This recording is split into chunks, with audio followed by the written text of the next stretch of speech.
Bismillahirrahmanirrahim. Alhamdulillahirabbil alamin. Wa bihi nasta'in ala umuri dunya waddin.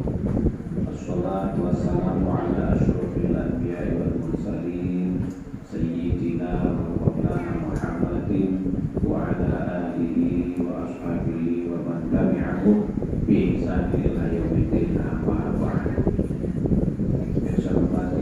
Para tokoh agama, tokoh masyarakat, alim ulama, pengurus NU, desa Pambatan, pengurus BC, pengurus ranting, anak ranting, muslimat, majelis taklim, bapak-bapak, ibu-ibu yang berkesempatan hadir pada sore hari ini, yang insya Allah semuanya mendapat rahmat, mendapat barokah daripada majelis ini. Amin ya rabbal alamin. Para jamaah ibu khususnya, dalam hadis Rasulullah disebutkan bahwa pintu untuk masuk surga itu ada 7 pintu yang harus dilewati. Ada berapa, Bu? 7 pintu. Ya. Apa pintu yang pertama? Al-awalu wa al-mautu. Jadi kita ini masih jauh lagi. Jadi pintu pertama menuju surga itu ada 7 tingkatan. Tingkat pertama yaitu kematian. Dan yang paling ujung yaitu surga atau neraka. Yaitu kumpul di hadapan Allah, penentuan amal baik dan amal buruk. Coba kita hitung. Yang pertama mau mati. Nabi ya, Nabi ya. Jadi yang pengen masuk surga duluan mati. Sudah mati masih 6 lagi. Yaitu kalau sudah mati tempatnya di dalam kubur. Kita percaya alam kubur? Wajib percaya, karena itu bagian daripada iman. Ngeri berbicara iman. Kita salah ngomong dikit bisa-bisa iman kita berubah menjadi kufur.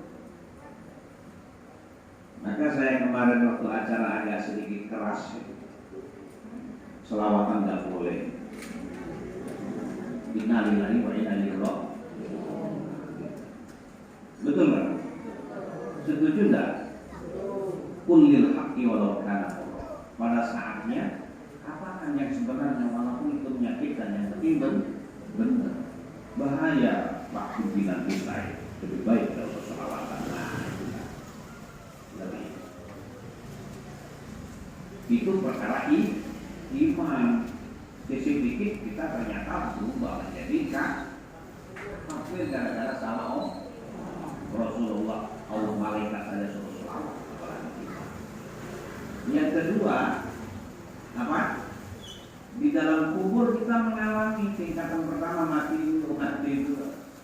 Kata Rasulullah itu ada yang sehalus sedingin salju, terus ada yang agak sedikit kesakitan, macam-macam tingkatan cara Allah mencabut nyawa.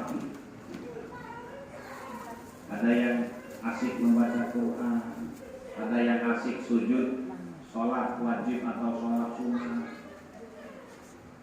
ada yang sedang berpikir, tahu-tahu tidak bergerak lagi inali. Mudah-mudahan kita kalaupun harus dipanggil Allah dalam bentuk husnul khotimah. Amin ya rabbal alamin. Jangan pas lagi judi, pas lagi janganlah. Kita harus berusaha memanfaatkan kontrak kita dengan Allah sebaik-baik.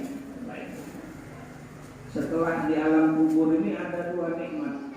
Ada 2 nikmat atau azab. Tingkatan yang ketiga yaitu yaumul ba'ats.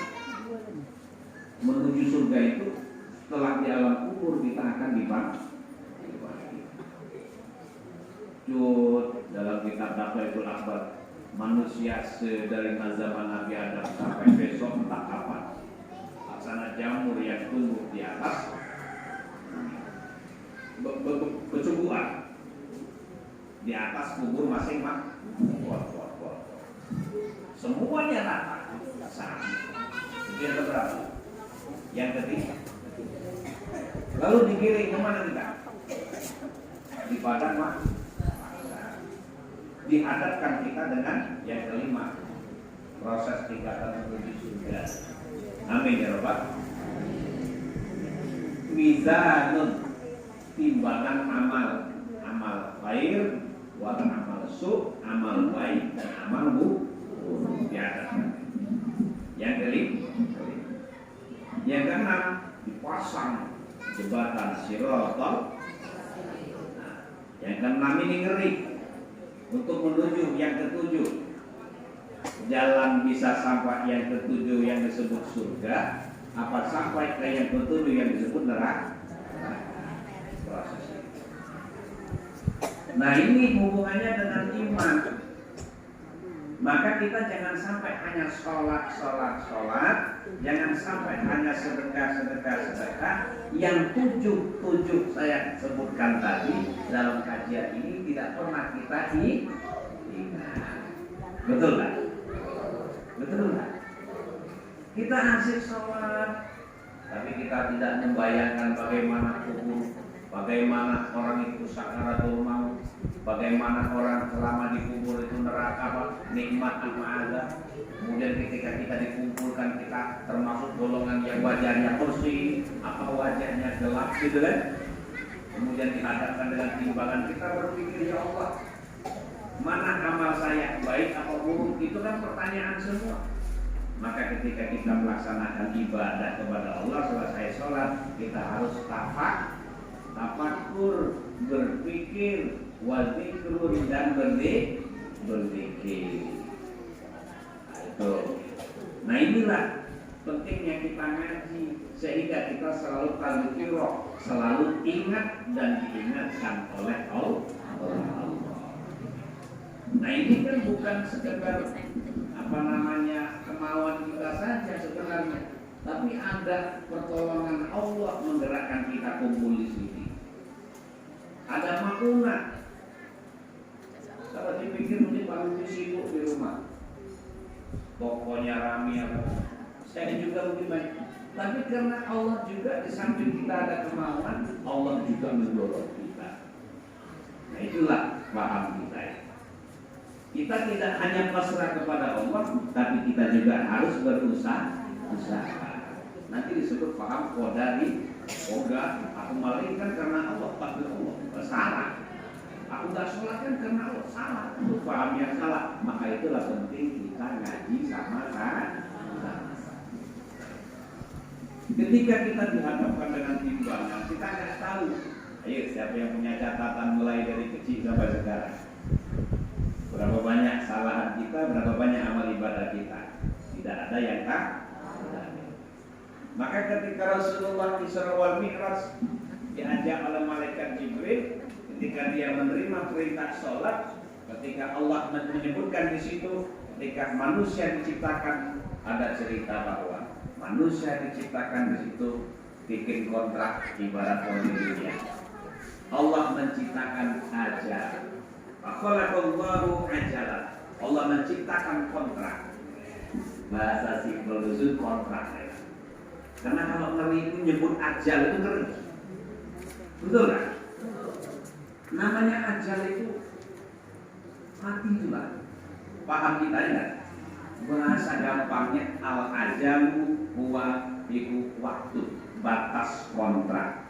Waktu al-musamma yang sudah dikasih apa itu? Kurikulum dikasih materai. Tidak bisa diganggu juga. Al-ajalu musamma. Kemudian setelah Allah menciptakan kita, Allah menentukan, Allah meniup ruh pada diri kita. Lalu Allah ciptakan yang namanya al-ajal, al-musamma, batas waktu yang sudah disebut atau batas kontrak kita yang sudah ditentukan oleh Allah Subhanahu. Sekarang bu enak, Pak. Kalau aku kontrak dengan Pak Mufi jelas di atas materai. Dari tanggal sekian, bulan sekian, tahun sekian berlaku sampai tanggal sekian, bulan sekian, tahun sekian. Utang harus lunas. Nah, kita bisa ngejar target, betul nggak? Kita harus ngejar target. Dari hitungan sekian bulan ini saya harus mengejar target, utang saya harus selesai. Kan gitu. Perjanjian kontrak saya harus selesai. Borongan yang sudah saya kontrak harus selesai, betul nggak?